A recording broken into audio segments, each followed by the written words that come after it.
ला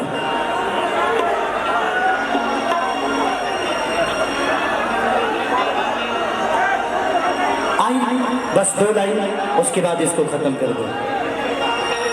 कि राजा रोड में कांवरियन के जाऊंगा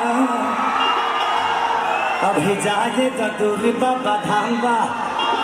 आई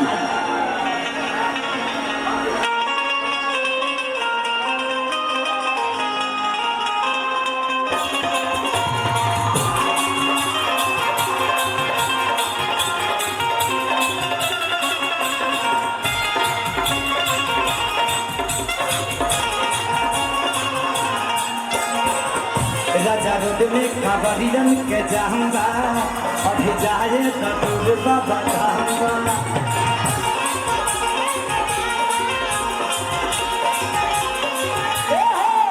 राजा रोड में कांवरियन के जाऊंगा अभी जाए के दूर बाबा धांगा। अरे ऐसे जानी हंडी जमा हो सुनो राजा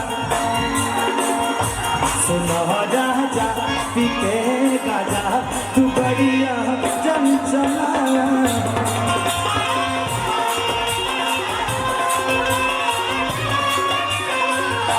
सुनो राजा पीके गाजा तू बढ़िया चंचला।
नशा में बुझाई नहीं लेके बावे रोड को ए राजनी खल बाटे देवर के खोज पा।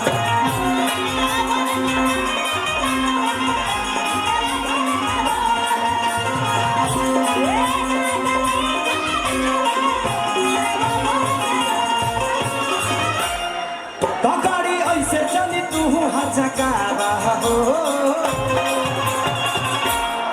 सुनो राजा पीके गाजा तू बढ़िया चंचला। सुनो राजा पीके गाजा तू बढ़िया